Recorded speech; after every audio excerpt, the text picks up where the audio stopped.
Good morning বন্ধুরা, কেমন আছো তোমরা সবাই? আশা করি ভালোই আছো। আর তোমাদের আশীর্বাদে, ভালোবাসায় আর ভগবানের আশীর্বাদে আমরাও ভালো আছি। তো এসি ফ্যামিলি ব্লগে তোমাদের সবাইকে অনেক অনেক স্বাগত ও ভালোবাসা জানিয়ে শুরু করছি আজকের ব্লগটি। তো আশা করি তোমাদের সবারই ব্লগটি ভালো লাগবে।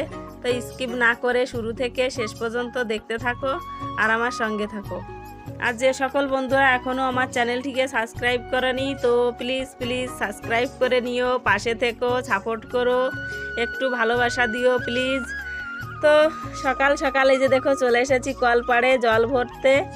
তো জানোই তো সারাদিন যে কাজকর্মগুলো করতে হয় সব কিছুতেই জলের প্রয়োজন হয়। তো সেজন্য আমি দেখো এই যে সব কিছুতে জল ভরে নিয়েছি, রান্নার জল, খাওয়ার জল, চান করার জল, জামা কাপড় কাচার জল, বাথরুমের জল, মানে সমস্ত কাজে তো জল ব্যবহার হয়। তো সব আমি ভরে নিয়েছি আর এখন আমি কাজে লেগে পড়ব। তো জল না থাকলে কোনো কাজই হয় না, সারাদিন যেন বেকার। তো জলটা ভরে নিলাম, চিন্তা দূর হয়ে গেল। আর এখন এই যে চলে এসেছি উঠান লিপতে। তো আমি এখন এই যে দেখো গোবর হাত দিয়েছে, মানে হাত দিয়ে উঠানটা লিপছি গোবর মেখে মেখে। তো তোমরা কেউ ঘৃণা পেও না, কারণ গোবর জিনিসটা আমাদের মতন এরকম গ্রামের বউ মেয়েদের মাঝে মধ্যেই উঠান লেবার জন্য হাত দিতেই হয়, না দিলে হয় না বলো। আর সবাই তো জানো যে মানে আমাদের এই যে হিন্দু ধর্মে যখন পূজা টুজা হয় তখন গোবর দিয়েই উঠান টুঠান লিপতে হয় বলো, না লিপলে হয় না। অনেকে বলে নাকি গোবর দিয়ে ঘর উঠান লিপলেই নাকি বাড়ি ঘর দুয়ারটা শুদ্ধ হয়। তো আমি এখন এই যে গোবর দিয়ে উঠানটা ভালো করে লিপে নিচ্ছি। তো জানো তো উঠানে মানে 4 আঙুল ফাঁকা ফাঁকা করে ফালটা হয়েছে, মানে ফালটা আমরা বলি ফালটা, মানে ফাঁকা হয়ে রয়েছে 4 আঙুল ফাঁকা ফাঁকা করে। তো একদিনে লিপলে এটা মানে সমান হবে না, বারবার করে লিপতে হবে তবেই গিয়ে সমান হবে। তো গোবর তো অনেকটাই কম, কাকিমা এনেছিল লিপার জন্য। তো মানে এইটুকু বেঁচে রয়েছে, তো আমাকে বলছে তুই লিপে দে। তা সেজন্য আমি নিয়ে এসেছি গোবরটুকু। তো বেশি একটা গোবর না, অল্প গোবর। তো এই যে দেখো ভালো করে লিপতেও পারলাম না, কি করব। 2-3 দিন ধরে লিপলে তারপরে এই ফালটাগুলো বন্ধ হবে, যে ফাটাগুলো হয়েছে এগুলো বন্ধ হবে, তা না হলে একদিনে বন্ধ হবে না। তো বন্ধুরা আমার উঠোনটা লিপা হয়ে গেছে আর এখনও অনেকটা কাজ বাকি।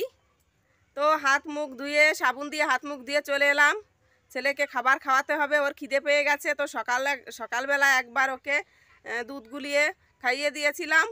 তো এখন আবার খাওয়াতে হবে। এখন বেজে গেছে 8:30। তো ছেলে মেয়েকে শান্ত করে তারপর কাজকর্ম করতে পারবো ভালোভাবে। আর ওদের যদি খিদে লেগে যায় তাহলে আমিও ঠিকভাবে কাজগুলো করতে পারবো না, জানো তো। তো যদি ওরা খেয়ে দেয়ে ভালোভাবে থাকে তাহলে আমারও কাজকর্মগুলো ঠিকঠাক হবে। তো আজ তো মকর সংক্রান্তি। তো তোমাদের সবাইকে মকর সংক্রান্তির অনেক অনেক শুভেচ্ছা ও ভালোবাসা রইল।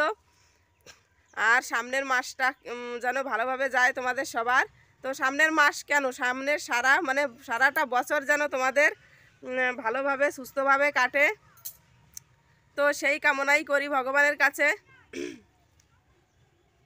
তো বন্ধুরা এখনও অনেকটা কাজ পড়ে রয়েছে। আজ তো রান্নাবান্নাও করতে হবে, কিন্তু তার আগে অনেকটা কাজ বাকি, কারণ আজ তো পূজার দিন, পূজা করতে হবে। তো সকাল থেকে কিছু খাওয়াও যাবে না, মানে না খেয়ে উপোস থেকে ঠাকুরের পূজা করতে হবে। তো এখনও অনেকটা কাজকর্ম তো বাকি রয়েছে। তো চলো ব্লগটি দেখতে থাকো আর সঙ্গে থাকো, আশা করি তোমাদের সবারই ব্লগটি ভালো লাগবে। আর ছেলের কথা বলি, ছেলে এখন অনেকটা সুস্থ আছে। তোমরা তো জানোই যে ওর শরীরটা খারাপ হয়েছিল, তো ওষুধ খাওয়াচ্ছি, অনেকটা সুস্থ আছে। তো এখন ওকে খাবার খাইয়ে দিয়ে তারপর ওষুধটাও খাইয়ে দেব, তারপর কাজে লেগে পড়ব। তো এই যে দেখো জল গরম করে ছেলের জন্য খাবারটা এই যে গুলিয়ে নিয়েছি, সেরিলাক্স। আর এই যে হালকা করে গরম জল করে নিয়েছি, আর এই যে থার্মাসে করে জলটা ভরে রেখেছি, ওকে একটু একটু করে সারাদিন খাওয়াতে হবে সেজন্য। আর এই যে দেখো ঘরের কি অবস্থা হয়ে রয়েছে, সকালবেলার বাসি বিছানাগুলো এখনও তোলা হয়নি। চেয়ারের মধ্যে জামা কাপড় বোঝাই করা রয়েছে, আগের দিনের শুকনো জামা কাপড়, তো ওগুলো গোছাতে হবে। আর এই যে দেখো রান্নাঘরের কি অবস্থা, রাতের বেলা খাওয়া দাওয়া করে রেখে দিয়েছি, পরিষ্কার করা হয়নি।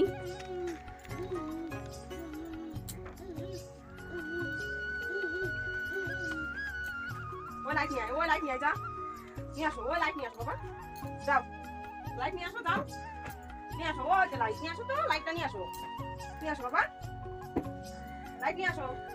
ওই তো তোমার মোজা, তোমার মোজা বাবা, কার মোজা? ও তোমার, তোমার মোজা, তোমার তোমার মোজা। হ্যাঁ আগুন, আগুন তার যায় না বাবা, ভয় পাচ্ছ?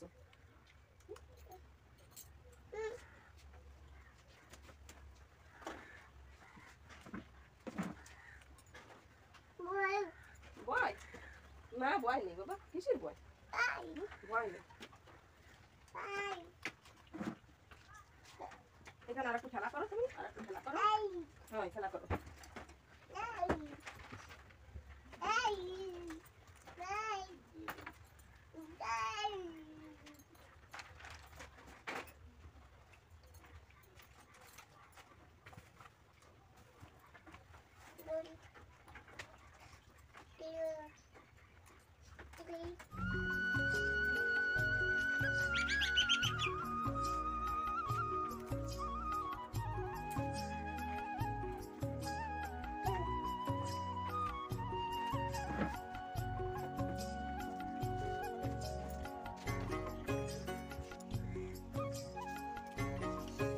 অঙ্কিত টাটা করো, টাটা টাটা। কই চলে গেলে কেন বলো, বলো বাবা টাটা বলো। তো যে দেখো আমি ওকে খাবারটা খাইয়ে দিয়ে এখানে যে ছেড়ে দিয়েছি, দিয়ে আমি জামা কাপড়গুলো গুছিয়ে নিলাম, আর এই যে বিছানাটাও তুলে নিয়েছি। এখনো ওই সাইডে বিছানাটা পড়ে রয়েছে, ওটা তুলতে হবে। তো ছোট বাচ্চা থাকলে কাজ করতে যে কতটা অসুবিধা হয় তার বলার মতন নয়। আসো বাবা। তো এই যে দেখো ভালো করে পরিষ্কার পরিচ্ছন্ন করে বিছানাটা তুলে নিয়েছি, আর এদিকে এই যে চেয়ারের মধ্যে যে জামা কাপড়গুলো ছিল সেগুলো এই যে ভালো করে গুছিয়ে রাখলাম। এইখানে ছেলের জামা কাপড়গুলো এই যে ব্যাগে রেখেছি। আর আমি দেখো কিভাবে ভিডিওগুলো বানাচ্ছি, ওই যে লম্ফ জ্বালিয়ে নিয়েছি, আর এদিকে লাইটও জ্বালিয়ে নিয়েছি, টর্চ লাইট। তো ঘরে লাইট নেই জানতেই পারো, তোমরা তো জানো, তো অনেকটা অসুবিধা হচ্ছে ঘরের ভিডিওগুলো বানাতে। তো আমি এভাবেই তোমাদের সঙ্গে শেয়ার করলাম। আর এদিকে ফোনেও চার্জ নেই, লোকের বাড়ি থেকে চার্জ করিয়ে আনতে হচ্ছে, জানো তো, খুবই অসুবিধা হচ্ছে। আর ওদিকে যে দেখো মেয়ের বিছানাটাও ওই যে রেডি করে নিয়েছি, ওই যে দেখো মেয়ের বিছানাটাও তুলে নিয়েছি। তো লাইট নেই সেই কারণে মানে কাজটা করার পর তারপর তোমাদের সঙ্গে শেয়ার করতে হচ্ছে, কিছুই করার নেই, কারণ ঘরের ভিতর অনেকটা অন্ধকার, জানো তো, কিছুই চোখই দেখা যাচ্ছে না সেজন্য। আর এদিকে আমার মোবাইলেই চার্জ নেই, লোকের বাড়ি থেকে চার্জ করিয়ে করিয়ে আনতে হচ্ছে। আমাদের এদিকে সেই কি বলে কেবিল লাইন, মানে কেবিল তার লাগানো হচ্ছে, সেজন্য সেই সকালবেলা 8টার দিকে লাইট কেটে দিচ্ছে, আর রাত্রেবেলা সন্ধ্যা 7টার দিকে লাইট আসে। সারা দিনের ভিতর লাইট থাকে না, তো খুবই অসুবিধা হয় ফোনে চার্জ করিয়ে ভিডিওগুলো বানাতে, জানো তো, খুবই অসুবিধা হচ্ছে বর্তমান। তো ঘরটা ভালো করে পরিষ্কার পরিচ্ছন্ন করে গুছিয়ে নিলাম। এখন আমি ঘরটা ঝাড়ু লাগাবো, তারপর ঘরটা লিপতে হবে। তো চলো ব্লগটি দেখতে থাকো। তো ঘরটা লিপবো তার আগে আমি এই যে দেখো ভালো করে ঝাড়ু লাগিয়ে নিচ্ছি চারিদিকে। আর এই যে দেখতে পাচ্ছ চেয়ারের উপর লম্ফটা জ্বালিয়ে রেখেছি। তো কি করব বলো, জানি না কবে লাইট আসবে, আর সেদিন তোমাদের সঙ্গে ভালোভাবে ব্লগগুলো শেয়ার করতে পারবো। তো যতদিন না লাইট আসছে তো এভাবেই তোমাদের সঙ্গে শেয়ার করতে হবে ব্লগগুলো। তো একটু কষ্ট করে দেখে নিও বন্ধুরা। তো আমি এই যে দেখো ঘরটা ঝাড়ু লাগিয়ে নিচে ফেললাম না, কারণ ঘরটা মানে উঠানটা তো আমি ভালো করে লিপে পুছে পরিষ্কার করে নিয়েছি, সেজন্য হাতে করেই ফেলে দিয়ে আসলাম। দিয়ে এসে এই যে দেখো এখন রান্নাঘরটাও ভালো করে ঝাড়ু লাগিয়ে নেব। তো আমি প্রথমে উলোনের ছাইটা কেড়ে নিয়েছি, তারপরে যে দেখো এটো বাসন কোসন যা আছে সব কিছু বের করে নিয়ে যাচ্ছি, হাঁড়ি কড়াই যা কিছু আছে না কেন সব বের করে নিয়ে কলপাড়ে রেখে আসছি। তারপরে এই যে দেখো ঝাড়ুটাও লাগিয়ে নিচ্ছি আমি, আগে রান্নাঘরটা ভালো করে পরিষ্কার করে নিচ্ছি। তো আজকে তো মকর সংক্রান্তি, তো সবাই তো জানো সবার বাড়ি আজকে এরকম পরিষ্কার পরিচ্ছন্ন হবে, অনেকে দুদিন আগের থেকেই করছে, কিন্তু আমি তো ছেলেকে নিয়ে পারি না, সেজন্য আমি যেটুকু পারি যেভাবে পারি তো করতে থাকি। আর যখন ছেলে বড় হয়ে যাবে তখন আর কোনো অসুবিধাই হবে না, এখন ছোট যেহেতু, তো সেজন্য একটু কষ্ট করে আমাকে এগুলো করতে হচ্ছে। তো এই যে দেখো ভালো করে রান্নাঘরটা ঝাড়ু টাড়ু লাগিয়ে পরিষ্কার করে লিপে নিয়ে চলে এসেছি। আর এখন আমি এই যে পূজা করব যেখানে পূজার আসন সেখানেও লিপে নিলাম। তো জানো তো যে মানে বালতিটা দিয়ে আমি রান্নাঘরটা লিপে নিয়ে আসলাম। তো ওইটা আমি রেখে দিয়ে অন্য আর একটা বালতিতে যে দেখো জল নিয়ে এসেছি, কারণ ওটা তো এঁটো কাটা ছিল না, রান্নাঘর লিপা বালতি ছিল আলাদা। তো এই যে দেখো আমি ঘরটা ভালো করে লিপে নিয়ে চলে এসেছি। এখন এই যে বাইরে যে ডোয়াটা আছে ওটা লিপে নিচ্ছি ভালো করে। তো বন্ধুরা, সমস্ত কাজগুলো করে নিয়েছি, ঘর দুয়ার পরিষ্কার পরিচ্ছন্ন করা হয়ে গেছে, থালা বাসনগুলো মেজে নিয়ে এসেছি, মানে রান্নাঘর বড় ঘর সব পরিষ্কার করা হয়ে গেছে। আর এই যে দেখো মাথায় শ্যাম্পু করে চান করেও নিয়েছি। তো এখন যাচ্ছি সবজি তুলতে। রান্নাও তো করতে হবে তাই না, পুজোর জোগাড় করতে হচ্ছে, ওদিকে রান্নাটাও করতে হবে। আর তোমাদের দাদাভাই গেছে মাঠে, তো এসেই ভাত চাইবে, বলবে ভাত দাও, আর একটু দেরি হলে তো রেগে মেগে যাবে। তো সেজন্য আমি এখন সবজি আনতে যাচ্ছি, কি রান্না করব। তো এই ধারটায় না খুব সুন্দর রোদ উঠেছে, সকাল থেকে রোদ ছিল না, তো এখন রোদ বেরিয়েছে, খুব ভালো লাগছে রোদে এসে। আর কি হাওয়া চলছে, যেমন রোদ তেমন হাওয়া, খুব জোরে হাওয়া দিচ্ছে।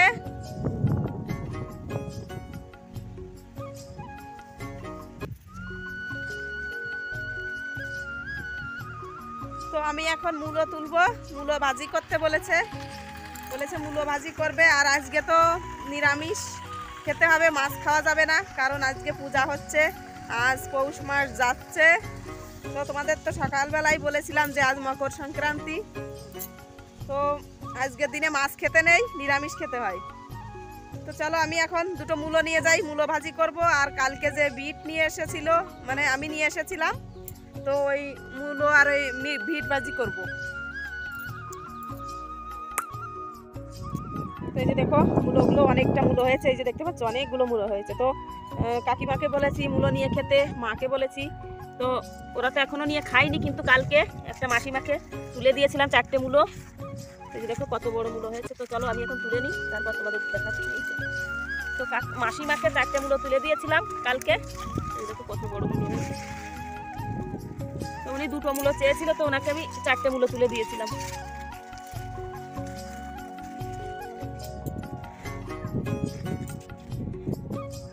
তো এখন আবার এই মূলোগুলো তুলে না খেলে জানো তো আঁশ হয়ে যাবে, তখন আর খেতেও ভালো লাগবে না পরে। তো এই যে দেখো এর একটা মূলো কত মোটা মোটা হয়েছে। তো এই যে দেখো আমি 3টে মূলো তুলে নিয়েছি, তো 3টেতে অনেকটা হয়ে যাবে। তো তোমাদের দাদাভাই বলছে নিরামিষ রান্না করার থেকে মূলো ভাজি করো, ভালো লাগবে খেতে। তো সেজন্য এই যে মূলো ভাজি আর বিট ভাজি হবে। তো চলো এখন নিয়ে যাই, রান্না বান্না করতে হবে। আর ওদিকে দোকানে যাব, ঠাকুরের প্রসাদ রান্না করতে হবে, তো জিনিসগুলো আনতে হবে। তোমাদের দাদাভাই কিছুই এনে দিয়ে যায়নি, আমাকেই আনতে হবে। তো আমি এখন আনতে যাব। আর এই যে দেখো পেঁয়াজ কালিগুলো কত বড় বড় হয়ে গেছে, তো অনেক পেঁয়াজ কালি হয়েছে গাছে, এই যে দেখতে পাচ্ছ কত পেঁয়াজ কালি হয়েছে। তো কালকে পেঁয়াজ কালিগুলো তুলবো, তুলে মাছ দিয়ে রান্না করব। এই যে অনেক পেঁয়াজ কালি হয়েছে, অনেক অনেক। তো কালকে তুলে মাছ দিয়ে রান্না বান্না হবে, তো তোমাদের সঙ্গে তো অবশ্যই শেয়ার করব।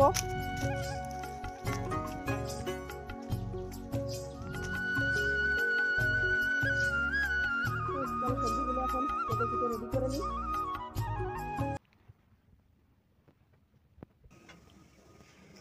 আর এই যে দেখো ছেলেকে খাবারটা রান্না করে খাইয়ে ঘুম পাড়িয়ে দিয়েছি, ও এখন ঘুমোচ্ছে। আর এই সুযোগে আমাকে তাড়াতাড়ি করে রান্না বান্না করতে হবে, ঠাকুরের পুজো করতে হবে। আর দেখো ঘরের মধ্যে কেমন অন্ধকার, কিছুই দেখা যাচ্ছে না, দেখতে পাচ্ছি এতটা অন্ধকার ঘরের ভিতর। এই যে ওদিকে জানলাটা খোলা আছে, সেজন্য একটু দেখা যাচ্ছে। আর এদিকটা এই যে দেখো অন্ধকার। তো এই যে দেখো আমি দোকানে গেছিলাম, তো দোকান থেকে কি নিয়ে এসেছি তোমাদের একবার দেখিয়ে দিই।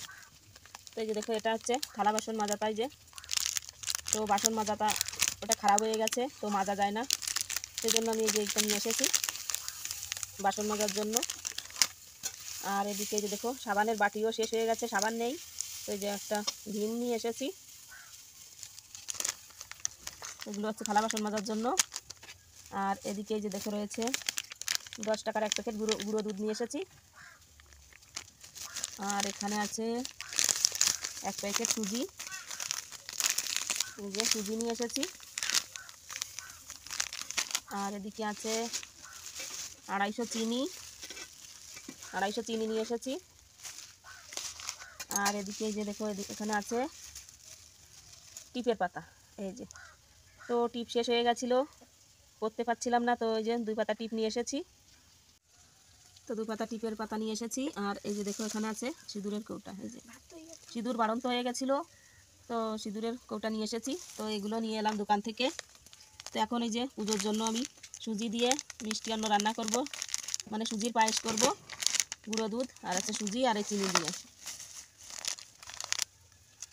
আর এগুলো হচ্ছে আমার জিনিস, আর এগুলো যে বাসন মাজতে হবে সেজন্য। তো এগুলো আনতে গেছিলাম দোকানে। আর এদিকে এই যে দেখো আমি মূলোগুলো কেটে নিয়েছি ছোট ছোট করে। তো মূলোগুলো ভালো করে ধুয়ে নিয়ে আসবো কলের থেকে। তো আমি মূলোগুলো কেটে নিয়েছি, কেটে রেখে দিচ্ছি। তো প্রথমে আমি পুজোর প্রসাদটা করব, তারপর আমি নিজেদের খাওয়ার জন্য ভাতটা রান্না করব। তো চলো এখন এটা ধুয়ে নিয়ে আসি। তো এই যে দেখো আমি ঠাকুর পুজোটা করে নিয়েছি, ঠাকুরের প্রসাদ তৈরি করে। তো সেদিন মাসি বাড়ি থেকে যে নারকেলটা নিয়ে এসেছিলো ওটাও আমি কুড়িয়ে প্রসাদের ভিতর দিয়ে দিয়েছি। আর এদিকে যে দেখো ছেলে এখনও ঘুমোচ্ছে। আমার প্রসাদ তৈরি করা হয়ে গেছে, ঠাকুর পুজো হয়ে গেছে, ছেলে এখনও ঘুম থেকে ওঠেনি।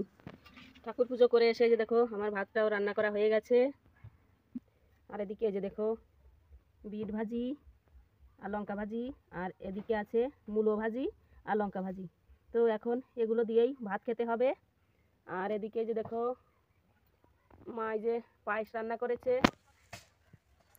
খেজুরে গুড়ির পায়েস। তো মেয়ে মানে দিয়ে গেছে মা এসে। আর এদিকে এই যে দেখো আমি সুজির পায়েসটা রান্না করেছি।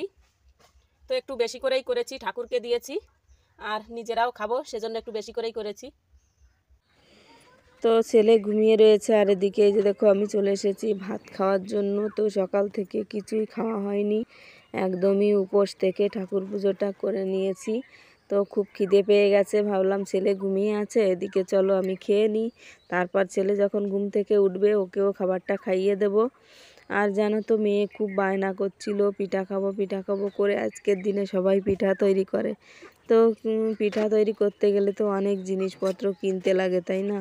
তো আমি এখন সেগুলো কেনার জন্য খুবই অসুবিধায় আছি টাকা পয়সার জন্য। তো আজকে আর বানিয়ে দিতে পারলাম না, বলেছি ঠিক আছে দেবো, 2 দিন পরই তোকে পিঠা বানিয়ে খাওয়াবো। আর জানো তো ভিডিওটা আমি মানে মকর সংক্রান্তির দিনেই করেছি, কিন্তু ভিডিওটা আমি আপলোড করতে পারিনি, শুধু আমার এই ফোনে নেটের সমস্যার কারণে। তার জন্য তোমাদের কাছে সরি চেয়ে নিচ্ছি। আর এই যে দেখো এদিকে ছেলেকেও খাবারটা খাইয়ে দিলাম, ও ঘুম থেকে উঠে পড়েছে। আর এই যে দেখো চলে এসেছে ইট, আমাদের পাকা বাড়ি তৈরি হবে সেজন্য ইট চলে এসেছে। আর এদিকে তোমাদের দাদা ভাই ওই যে বিট খোদাই করতে লেগে পড়েছে, ঘরের বিট খোদাই হচ্ছে। তো জানো তো একদিন ভিডিও দিতে না পারলে আমারও খুবই খারাপ লাগে, খুব ছটফট করি যে আরে আজ ভিডিও দিতে পারলাম না। আমার জন্য আমার বন্ধুরাও অপেক্ষা করছে, যারা যারা আমাকে ভালোবাসে, জানো তো খুবই খারাপ লাগে। তো আজ আমি ভিডিওটাই যে আপলোড করব। আর এদিকে এই যে দেখো অঙ্কিতকে নিয়ে যাচ্ছে কাকিমা। তো বললাম ওকে একটু নিয়ে যাও, আমার ভিডিও এডিট করতে হবে, আপলোড করতে হবে।